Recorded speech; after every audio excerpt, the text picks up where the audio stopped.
Hey man, Bigga Rankin in the building, man. Street A&R, TIG A&R, man. And I'm on Hip Hop Weekly this week. If you don't watch it this week, you're gonna miss it. It's not next week, it's this week. Don't change it down. Hip Hop Weekly in the building.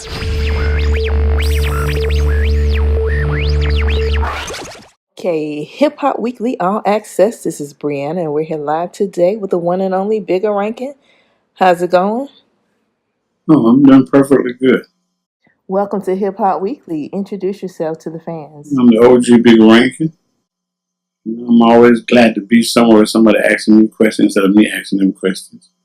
So this time it's easy. It's an easy ride. How long have you been an A&R at Think It's a Game? I'd say it's about a year now, but I've been working with them, for years or since they came out. I've been breaking all their artists. But after I had kidney failure about a year ago, he was like, "Hey man, even though you're still doing your thing for our appreciation, and I hope you say yes, because I never want to work with no label." He said, "Want to be our A&R?" Yeah, definitely. So Fly Lucha, we all just real close. It just makes so much sense. Absolutely, absolutely. Talk to us a little bit about your connection to YFN Lucci. When Lucha was, when Fly called me and like, "Hey man, I know you helped me with Quan, you helped me with Trinidad James. I got this new artist," and I kept missing. He said, "Man, you gotta come listen to this dude now." He had a bunch of DJs came over and listened to him and blah blah blah. Now, when I came over, it was me and DJ Stickerbush, and I sat there and he played like 4 records, and each of the records he played, everybody in the room was rapping every word of those records, and they're pre-released. It was just his buddies, his friends, but they knew all the songs. And a wise dude used to tell me all the time, "Look, let me go on a rapper, and everybody around him singing the song, that means he's good." Because one thing about black people, they don't want to sing a song if they don't like a song. They're going to hum it or something. That I was singing, and they were just so loud. It was like a concert in the studio. I said, "Man, this guy's a superstar." And I said, "Man, I started moving with him, and taking to every city, every crevice, every corner, and doing meet and greets and all that stuff." And even when Lucha got up to 25, 30,000 a show, we were still going to cities that didn't know him, that he didn't have a big, buzz in. We still go to those cities for free and meet and greet people and all. And that's what I love about him. He was just hungry. He was just hungry. Not to be a star, but to take care of his family. That means a lot to him. He wanted his mama to live good, drive good, eat good, look good. And that was big because I'm a Jamaican. His father is a Jamaican, so I could feel that Jamaican descendant in him. Like he was very family oriented. And when he had his kids, he always told them everywhere. It was like I just told my kids everywhere. So that got a lot to do with his success. Because God bless you when you take care of your family and your kids. That's being in a relationship is like, I'm like a big uncle to him. I mean, other people had an instrument in it and helping Lucha, but I was personally, like, this was my artist. Like, most of his songs, I got the intros at the front of them. So other people was like, "Damn, Bigga really love this dude." But even though I cared about him, he made the songs that made me want to talk on it. Because I can only talk the good stuff if you've done the good stuff, or if you're living the good stuff, or if it's in your character. I can't just preach something good about you when you're not doing nothing. So if you go to church, I'm going to preach gospel for you. If you're a playboy, I'm going to preach the playboy stuff. If you're a thug, hustling on the streets, I'm going to do the thug thing for you. Whatever you are, that's how I fit your image of what I said, because the intro is like the content. And when you read the content, that's what's going to be in the book. So I'm going to give you that content, and when you open the book, oh my God, he said this, That's what it is. That's dope. You've had a lot of great people under your belt. You mentioned earlier Trinidad James, Rich Homie Quan. Yo got it, 2 Chainz. Wow. I mean, we Young Dolph. We can go here from here, but like I said, I don't take credit for breaking them all over the world. I take credit for putting them in there when nobody believed in them or when nobody thought they was going to go. That's where I come from. I believe in them from the scratch. from when you're eating sardines way before you got a piece of steak. What are some of the key components that you look for when you're working with an artist? I know you mentioned earlier when fans mimic an artist's lyrics word for word, like they do with Lucci, because we get so many artists that even ask us for our help with our connections. Like, what does it take for us to get in? Like, how do we get in? The time has changed now. It's in the digital phase now. So you got to build numbers, like Spotify numbers, build that up. Build your YouTube number, even your Instagram, your reaction back and forth. People, they want to see that. So if you can have 5,000 followers, but on Facebook, you're huge. Or you can have 5,000 followers, but on Spotify, you're getting all these hits for your music on SoundCloud because you don't pay attention that much to Twitter and IG. You pay attention to other sites. You know what I'm saying? So I can't say your IG got to be popping for you to really be popping, because I've seen people popping without their IG popping. Okay. But you got to have something going on. And like I tell them all the time, people call me, hey man, I got the biggest buzz in my city. And I tell them, a buzz is like pregnancy. It's going to show. So you can tell me all you want. As long as you have a buzz, we coming to get you, because we going to hear about you way before you call us. And when you have a buzz, you don't call nobody, because you know they're finna call you. Facts. So for all the artists that's listening to this interview, remember, if you really have that buzz, the labels reach out to you. Also, let these artists know what it takes to stay relevant after they've been put on. A lot of artists look at it wrong. When they got put on, I get signed, their momentum stopped. They don't really go as hard as no more, because now it's like, you might have a girl and she moving around and she mess around and got a husband. Husband got a few dollars. She just like, she don't even do her hair every day no more. I'm good now. Then all of a sudden, you're not the person I took in the house. You changed now. You know what I'm saying? Mm-hmm. I want you to make me feel like the person I met. I want you to make me feel that every now and then. You know what I'm saying? Mm-hmm. But a lot of artists come in the game, and as soon as they get signed, man, my label gonna do this. You know what I'm saying? Hey man, let's go to the studio. Oh, I'm just waiting on the label. Like when you sign, that's when you go hard. That's when you go your hardest, because the more the CEO see you going, the more you want to spend money on you. Mm-hmm. You feel what I'm saying? Right. But you just sitting around talking about you waiting on this, you waiting on that. Okay. A lot of guys sign and they don't understand. You got to keep on making music, because you got to have that collection of music. So you got to keep on making records. And then when it's time to drop a project, they have so much to choose from. You feel me? Right. So much to choose from. But a lot of guys, they make a few records, man, I got 10 bangers. To you, they are. But when you get into the position, when you sign with a label, you got writers, you got beat makers, you got hook singers. It's not a game no more. Now it's a business. These people invest some money in you. The only way they can make their money out of you is you got to make them certain records, and they got to structure the rollout and make sure that when they put this out, it's going to benefit them for what they put into you. Not because you said it's a hit, put this out. They can't, because when they test it and they market test it, okay, it's playing on the radio for 3 weeks and nobody Shazam it, that means nobody interested in the record. They don't understand that part of the business.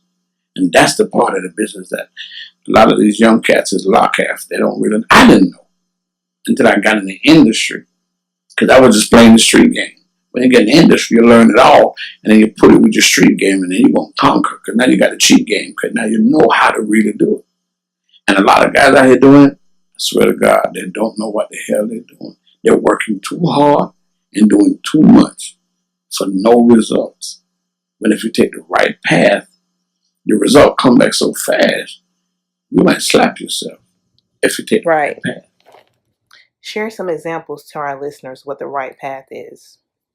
The right path is advertise, get some marketing for your project before you drop it. A lot of guys drop their project and then push it. That's like having sex without a condom. I mean, that's like having sex and then put a condom on. You know, you had sex to get through, and you put the condom on. Okay, you already got a disease. What's the use? You got to push it and let people know it's coming. And you have a lot of guys like, a guy called me this morning. Oh, how you got my number? He was like, hey, what's up, Bigga man?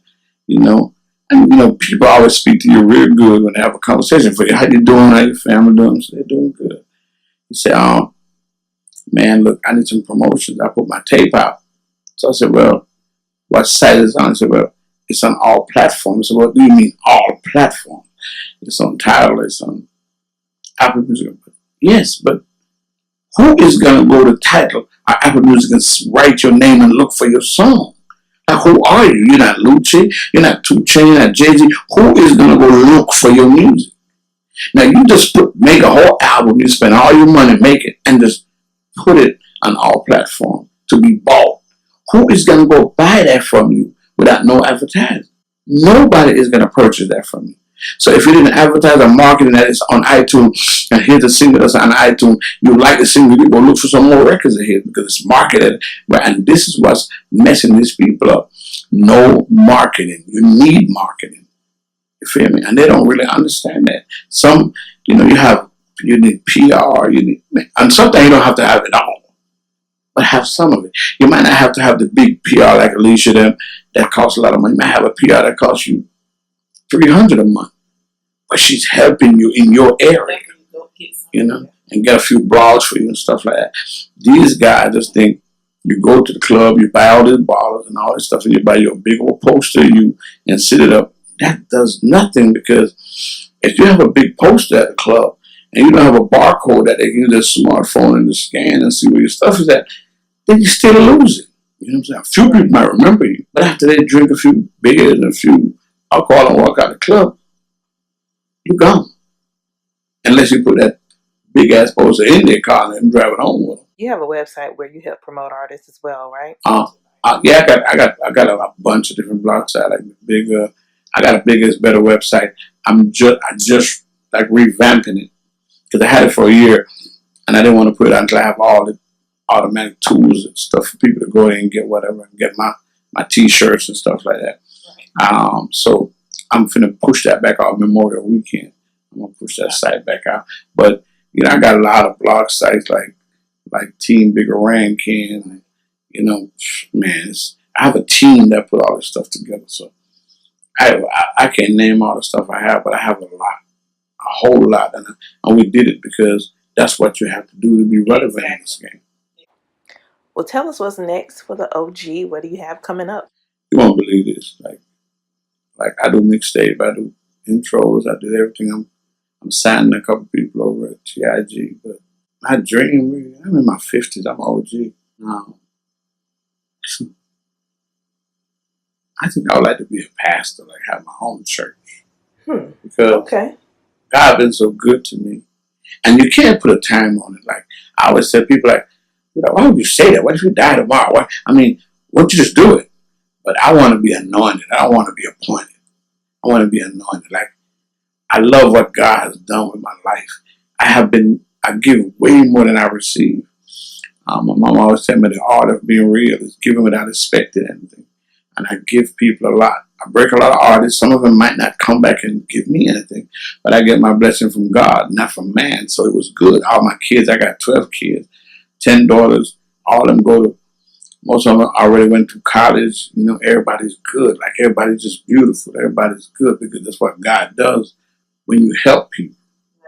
You feel me? So I just feel like my next big task is going to be a church. A big ass church. Definitely. Go for it. Anything is possible. Yeah, that's what I want to do. I've done everything else. But God been so good, and sometimes you overlook how good God is. You know, he got a bunch of pajamas, but he never go to sleep. He know what's in your heart before you do it. And it's a lot of times. I remember one time I wanted to do this project, and I needed $10,000 more. I just kept waiting and just asking, you know. Mm-hmm. I was younger. I got on my knees. My mom said, you get on your knees and you pray until your knee hurt. Don't get up. Just wait till it hurt till you can't stand it no more. Go in the bathroom Go in some shorts so your knee is hitting the floor. Move the carpet, and you just pray until it hurts. And when it hurts, you can't. And when you get up and don't think about nothing, and watch that money come. In no time, I had like 2 mixtapes. Boom, boom. And I was younger then. You know what I'm saying? So, when I was born in Jamaica, they put me at the foot of the bed and tied like 2 big toes together because like none of my organs work. Like they say, doctor say he's done. He's not gonna live. He's not gonna live. My grandmama and 2 more ladies came and they got a bunch of bushes and stuff and brought it. And they said I peed for 4 hours off and on. And they called me dead and awake. They had dug my grave and everything. Like I was finna go. So I know like I'm here for a reason. Right. I know. So the other day when I kid, you're gonna be alright. I said, man, my potassium won't go down. Like they said I could get a heart attack. I said, man, God ain't got no replacement for you yet, man. You good, man. You're a good person. So I always just look. I accept life and I love life, and I tell all my friends, the thing about life is no one gets out alive. You want to live through life to talk about it. Right. When it's over, it's over. Right. It's just this is my theory on certain things. I grew up with old people, so a lot of stuff I say is a lot of wisdom, though. A lot of wisdom. Appreciate you. Well, it was a pleasure speaking with you. I know you shared some great knowledge and some valuable information that aspiring artists need to hear, to make it in this industry. Definitely appreciate it. Hip hop, man. Hip hop is 99% common sense. Everybody ain't got it because sense ain't common. Until they learn that, they're going to be going backwards all the time. Because hip hop is a beautiful, beautiful, beautiful bitch. And she's bisexual. And she sleeps with men and women. Whoever she can run into. That's a good way to put it. Wow. No love in hip hop. Well, it was a pleasure speaking with you. We do appreciate you for checking in and speaking to Hip Hop Weekly. I appreciate you. I like your knowledge. I like how your whole personality was very calm, very cool. You get more out of people, just like a woman. The more you beg a man, the less money you get. Thank you so much. No problem. Appreciate it.